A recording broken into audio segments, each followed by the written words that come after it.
ভাবে যদি বাড়িতে একটাও ইঁদুর চলে আসে কিছুদিনের মধ্যেই বাড়িতে ইঁদুরের উপদ্রব অনেকটাই বেশি হয়ে যায়। আর এই ইঁদুর অনেক সময় আমাদের খাবার দাবার নষ্ট করে দেয়, জামা কাপড় কেটে দেয়, বই খাতা কেটে দেয়, অনেক সময় তো দেখা যায় অনেক দামি দামি জিনিসও নষ্ট করে দেয় এই ইঁদুর। আর এই ইঁদুরের অত্যাচারে যখন আমরা অতিষ্ঠ হয়ে যাই, বাজার থেকে বিভিন্ন ধরনের ওষুধ কেমিক্যাল কিনে নিয়ে আসি ইঁদুর মারার জন্য। তবে অনেক সময় ইঁদুর এমন জায়গায় মরে পড়ে থাকে আমরা খুঁজেও পাই না, বাজে দুর্গন্ধ ছড়ায়। তাছাড়াও অনেকেরই বাড়িতে ছোট বাচ্চারা রয়েছে, যার কারণে আমরা ওষুধ কেমিক্যাল ব্যবহার করতেও অনেক সময় ভয় পাই। তবে আপনারা কোনো রকমের ওষুধ কেমিক্যাল ব্যবহার ছাড়া ইঁদুর না মেরেই খুব সহজেই বাড়ি থেকে তাড়িয়ে দিতে পারেন। তেমনই একটা দেশি পাওয়ারফুল টোটকা আমি আপনাদের সাথে শেয়ার করব। আর এটা এতটাই ভালো রেজাল্ট দেয়, আপনাদের বাড়িতে তো একটা ইঁদুর থাকবেই না, বাড়ির আশেপাশেও একটাও ইঁদুর দেখতে পাবেন না। তো এটা ব্যবহার করার জন্য আপনাদের কিন্তু আলাদা করে কোনো রকমের টাকা খরচও করতে হবে না। বাড়িতে থাকা এমন কিছু উপকরণ দিয়ে এমনই একটা পাওয়ারফুল দেশি টোটকা আপনাদের সাথে শেয়ার করব, যার কারণে দেখবেন একবার ব্যবহার করলেই ইঁদুর কিন্তু বাড়ি থেকে পালিয়ে যাবে। চলুন দেখে নেওয়া যাক কিভাবে আপনারা খুব সহজেই ইঁদুর বাড়ি থেকে তাড়িয়ে দিতে পারেন। সবার প্রথম এখানে নিয়েছি আমি বেশ কিছুটা পরিমাণের সর্ষের তেল। সর্ষের তেল কিন্তু আমরা রান্নাতে ব্যবহার করে থাকি, তাছাড়াও আরও নানা কাজে ব্যবহার করে থাকি। তবে আজ কিন্তু ইঁদুর তাড়ানোর ক্ষেত্রেই ব্যবহার করব। তবে শুধু যেখানে সর্ষের তেলেরই ব্যবহার করব তা কিন্তু নয়, বাড়িতে থাকা আরও এমন কিছু উপকরণ ব্যবহার করব যার কারণে অনেক বেশি পাওয়ারফুল হয়ে যাবে। তো এখান থেকে আমি 1.5 চামচ পরিমাণের সর্ষের তেল এখানে দিয়েছি। এখানে 1/2 চামচ পরিমাণের বেকিং সোডা, এটা কিন্তু বেকিং পাউডার নয়। আর দিয়ে দেব 1/2 চামচ পরিমাণের ডিটারজেন্ট পাউডার। যে ডিটারজেন্ট জামা কাপড় ধোয়ার জন্য ব্যবহার করি সেই ডিটারজেন্টই নিয়েছি। আর এখানে দিয়ে দিচ্ছি বেশ কিছুটা পরিমাণের ঝাল লঙ্কার গুঁড়ো। ঝাল যাতে একটু বেশি হয়, তবে এখানে আপনারা গুঁড়ো লঙ্কার পরিবর্তে কাঁচা লঙ্কা অথবা শুকনো লঙ্কাও থেতো করে ব্যবহার করতে পারেন। তারপর সব উপকরণগুলোকে খুব ভালোভাবে মিশিয়ে নিতে হবে। এখানে সর্ষের তেলের সাথে দেওয়া হয়েছে ডিটারজেন্ট পাউডার, বেকিং সোডা আর ঝাল লঙ্কার গুঁড়ো। এগুলো একসাথে মিশে যাওয়ার কারণে এটা এতটাই পাওয়ারফুল হয়ে যাবে, যখনই ইঁদুরের পেটের মধ্যে যাবে এমনই একটা ওদের রিয়াকশন হবে, ওরা দেখবেন বাড়িতে 1 মিনিটও থাকবে না। তবে ডাইরেক্ট কিন্তু ব্যবহার করা যাবে না। এটা ব্যবহার করার জন্য আরও একটা উপকরণ দিতে হবে। এখানে নিয়েছি রসুন, বড় সাইজের 2 কোয়া রসুন নিয়েছি। রসুনটাকে আমি গ্রেট করে এর মধ্যে দিয়ে দিচ্ছি। এরপর গ্রেট করে রসুনটাকেও এর মধ্যে খুব ভালোভাবে মিশিয়ে নিতে হবে। তবে এই মিশ্রণটা কিন্তু ডাইরেক্ট এইভাবে ব্যবহার করা যাবে না। আমরা যদি এইভাবেই ডাইরেক্ট মিশ্রণটা দিয়ে দিই, এখান থেকে একটা স্ট্রং গন্ধ বেরোবে, যার কারণে ইঁদুর কিন্তু কোনোভাবেই এটা খেতে আকৃষ্ট হয়। তার জন্য আমাদের একটা কাজ করতে হবে। এখানে নিয়েছি একটা কন্টেনার, আর নিয়েছি এখানে খারাপ হয়ে যাওয়া আটা। আপনারা এখানে আটা, ময়দা, চালের গুঁড়ো, বেসন যে কোনো কিছু ব্যবহার করতে পারেন, কেন কি এই ধরনের জিনিস ইঁদুর খেতে খুবই পছন্দ করে। আর নিয়েছি এখানে একটা খারাপ হয়ে যাওয়া বিস্কুট, সেটাকে হাত দিয়ে এইভাবে যতটা সম্ভব গুঁড়ো করে দিয়ে দিচ্ছি কিছুটা পরিমাণের জল। জলটা দিয়ে এটাকে ভালোভাবে মিশিয়ে নিতে হবে। তবে এখানে কিন্তু একেবারে অনেকটাই জলের ব্যবহার করবেন না, সামান্য পরিমাণের জল দিয়ে মাখিয়ে নেবেন, পরে প্রয়োজন হলে জলের ব্যবহার করতে পারেন। তো দেখতেই পাচ্ছেন এটা কিন্তু আমার খুব ভালোভাবে মাখিয়ে নেওয়া হয়ে গেছে। আর এটা কিন্তু একটা শক্ত ডো তৈরি হবে। এখান থেকে বেশ কিছুটা ছোট ছোট এভাবে করে বলের মতো আমি বানিয়ে নিয়েছি। এবার এই বলগুলো হাত দিয়ে একটু এভাবে গোল করে আমি পাতলা করে চ্যাপটা করে নেব।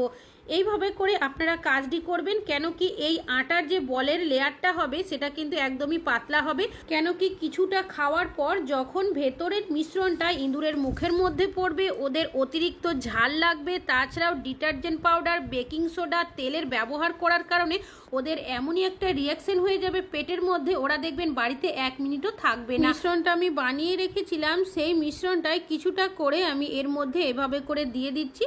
তবে অতিরিক্ত মিশ্রণ এখানে ব্যবহার করবেন না, কেন কি অতিরিক্ত যদি মিশ্রণটা দেওয়া হয় সাইড থেকে বেরিয়ে যাবে। এবার সবগুলোই আমি এইভাবে মুড়িয়ে দিচ্ছি। একটু ভালোভাবে মুড়িয়ে দেবেন যাতে করে ভেতরের মিশ্রণটা বাইরে না থাকে। যদি বাইরের মিশ্রণটা প্রথমে ইঁদুরের মুখের মধ্যে পড়ে যায় তাহলে কিন্তু ওরা এগুলো খাবে না। তো এটা কিন্তু ভালোভাবে কাজটি করতে হবে। তো দেখতেই পাচ্ছেন সবগুলোই কিন্তু আমি ভালো করে এইভাবে মুড়িয়ে বলের মতো বানিয়ে নিচ্ছি। এবার এগুলো আপনারা যেখানে ব্যবহার করবেন, ব্যবহার করার আগে আরও একটা কাজ করবেন। তো আমি এখানে দিয়ে দিচ্ছি বেশ কিছুটা পরিমাণের চাল, যাতে করে ইঁদুর আরও বেশি খেতে আকৃষ্ট হয়। কেন কেন কি এই ধরনের জিনিস দেখবেন ইঁদুর খেতে খুবই আকৃষ্ট হয়ে থাকে। তার মধ্যে বেশ কিছুটা পরিমাণের জল আমি দিয়ে দেব, তারপর ভালো করে এটাকে আবারও আমি মিশিয়ে নেব। এবার এই মিশ্রণটা আমি কন্টেনারের মধ্যে ঢেলে রাখবো। তো এগুলো আপনারা কোথায় কিভাবে ব্যবহার করতে পারেন চলুন দেখে নেওয়া যাক। ফ্রিজ থাকে, আলমারি থাকে, খাট থাকে, সোফা থাকে, অনেক সময় তার সাইড হয়ে রাত্রেবেলা ইঁদুর ঘোরাঘুরি করতে দেখা যায়। অনেক সময় দেখা যায় ফ্রিজের হোক কি ওয়াশিং মেশিনের যদি তার থাকে সেগুলোও কিন্তু মুখে দিয়ে কেটে দেয়। তাছাড়াও বিভিন্ন ধরনের জিনিস কিন্তু ইঁদুর নষ্ট করে দেয়। তো আপনারা কি করবেন, এই বলগুলো ফ্রিজের যে পিছনের সাইডটা থাকে তার মধ্যে এভাবে সাইড করে রেখে দেবেন। ইঁদুর দেখবেন যখনই এই জায়গাতে আসা যাওয়া করবে বা ঘোরাঘুরি করবে, আসা মাত্রই কিন্তু ওরা এই বলগুলোই খেতে শুরু করবে। খাওয়ার সাথে সাথে ওদের এমনই একটা রিয়াকশন হয়ে যাবে, ওরা দেখবেন এখানে কিন্তু আর কোনোভাবেই আসবে না, বাড়ি থেকে পালিয়ে যাবে। ইঁদুর আসা যাওয়া করে বলে মনে হয় বা আসতে পারে বলে মনে হয় সেই জায়গাগুলোতেও কিন্তু এই বলগুলো রাত্রেবেলা আপনারা দিয়ে রাখতে পারেন।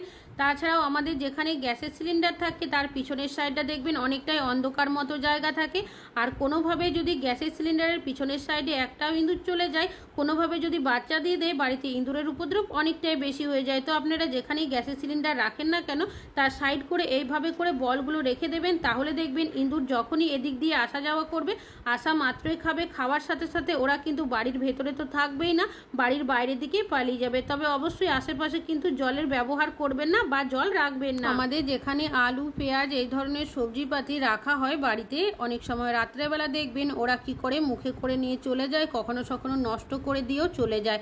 তো আপনারা যে জায়গাতেই রাখেন না কেন আপনারা সাইড করে এইভাবে বলগুলো অবশ্যই দিয়ে রাখবেন। যখনই রাত্রেবেলা ওরা দেখবেন এই জায়গাতে আসবে খাওয়ার জন্য, আসা মাত্রই কিন্তু এই বলগুলোই খাবে, আর খাওয়ার সাথে সাথেই দেখবেন ওরা কিন্তু বাড়িতে 1 মিনিটও থাকবে না, বাড়ির বাইরের দিকে পালিয়ে যাবে। তাছাড়াও যেখানে আমাদের ডাস্টবিনের নোংরা বালতি রাখা হয়, এঁঠো গন্ধ শুকে দেখবেন খাবারের জন্য ইঁদুর কিন্তু আসে। অনেক সময় ডাস্টবিনের বালতি কী করে ওরা উল্টে দেয়, চারিদিকে এঁঠো নোংরা ছড়িয়ে দেয়, আবারও আমাদের পরিষ্কার করতে হয়। তো আপনারা এইভাবে করে এই বলগুলোও রেখে দেবেন সাইডে, যখনই আসবে ওরা দেখবেন এই বলগুলোই খাবে। তাছাড়াও ইঁদুর কোনখান থেকে বাড়িতে আসছে সেটা কিন্তু অবশ্যই লক্ষ্য রাখতে হবে। অনেক সময় রাত্রেবেলা বা সন্ধ্যাবেলা আমাদের মেন দরজা যদি কোনো কারণবশত খোলা থাকে সেই দিক দিয়ে চলে আসে, জানালার সাইড হয়ে অনেক সময় ইঁদুর বাড়ির ভেতরে চলে আসে। তো আপনারা জানালার সাইড করে এই বলগুলো রেখে দিতে পারেন, বা যে মেন দরজা থাকে মেন দরজার সাইড করেও যদি বলগুলো রেখে দেন, ইঁদুর যখনই বাড়ির ভেতরে আসার চেষ্টা করবে, আসা মাত্রই দেখবেন ওরা কি করবে, এই বলগুলোই খাবে। খাওয়ার সাথে সাথে ওদের এমনই একটা রিয়াকশন হয়ে যাবে, ওরা বাড়ির ভেতরে তো আসবেই না, উল্টে বাড়ির বাইরের দিকে পালিয়ে যাবে।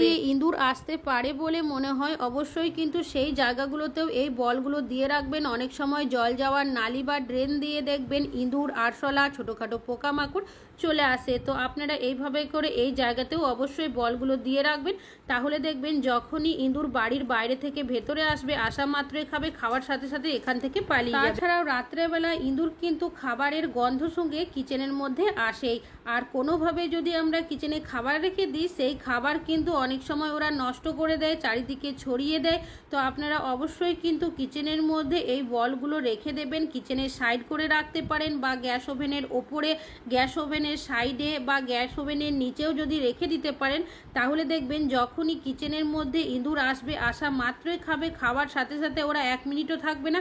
তবে অবশ্যই কিচেনের সাইড করে কোথাও কিন্তু জল রাখবেন না। তাছাড়াও যেখানে মশলার কৌটো বা ডিব্বা রাখি, অনেক সময় দেখা যায় রাত্রেবেলা এদিক দিয়েও আসা যাওয়া করে, মশলার ডিব্বা অনেক সময় ফেলে দেয়, বা কোনোভাবে যদি মশলার মধ্যে মুখ দিয়ে দেয়, সেক্ষেত্রে সেই মশলা যদি ভুলবশত রান্নায় ব্যবহার করা হয়, আমাদের শরীর অসুস্থ হওয়ারও সম্ভাবনা কিন্তু অনেকটাই থাকে। তো আপনারা অবশ্যই কিন্তু এই জায়গাগুলোতে এইভাবে যদি বলগুলো রেখে দিতে পারেন, তাহলে দেখবেন ইঁদুর যখনই আসবে এখানে এসেই বলগুলো খাবে, খাওয়ার সাথে সাথে ওরা কিন্তু এখান থেকে পালিয়ে যাবে। আর যে সলিউশনটা বানিয়ে রেখেছিলাম সেটা আপনারা কোথায় কিভাবে ব্যবহার করবেন। অনেক সময় দেখবেন আমাদের বাড়িতে ইঁদুরকে আমরা ঢুকতে দেখি, পরক্ষণেই কিন্তু আর দেখতে পাই না। বিশেষ করে খাটের তলার সাইডে, সোফার তলার সাইডে বা স্টোর রুমের মধ্যে যদি কোনোভাবে একটা ইঁদুর চলে যায়, আমাদের কারো পক্ষেই কিন্তু খুঁজে বের করা সম্ভব হয় না। আর ইঁদুর যদি থেকে যায় কোনোভাবে এই জায়গাগুলোতে, বাচ্চা দিয়ে দেয়, সেক্ষেত্রে বাড়িতে ইঁদুরের উপদ্রব অনেকটাই বেশি হয়ে যায়। তো যে জায়গাগুলোতে আমাদের কারোর পক্ষে খোঁজা সম্ভব নয়, অবশ্যই কিন্তু তার সাইড করে আপনারা এই মিশ্রণটা দিয়ে রাখবেন। এখান থেকে এমনই একটা স্ট্রং গন্ধ বেরোয়, এই গন্ধ মানুষ সহ্য করে নিলেও ইঁদুর বা পোকামাকড় কোনোভাবেই কিন্তু সহ্য করতে পারে না। তো যখনই আপনারা দিয়ে দিয়ে রাখবেন, কিছুক্ষণের মধ্যেই দেখবেন ইঁদুর যেখানেই থাকুক না কেন বাড়ির বাইরে পালিয়ে যেতে বাধ্য হবে। তাছাড়াও এই সলিউশনটা এতটাই পাওয়ারফুল, এটা আপনারা আর কোথায় ব্যবহার করতে পারেন চলুন দেখে নেওয়া যাক। অনেক সময় জলের নালি বা ড্রেন দিয়েও ইঁদুর বাড়ির ভেতরে চলে আসে। এই জায়গাগুলোতেও আপনারা যদি কিছুটা সলিউশন দিয়ে রাখতে পারেন, এর গন্ধের কারণে ইঁদুর কিন্তু বাড়ির ভেতরে কোনোভাবেই আসবে না। আশা করছি ইঁদুর তাড়ানোর আপনাদের টিপসটা কাজে আসবে। ভালো লাগলে লাইক করবেন। আজকে এখানেই শেষ করছি।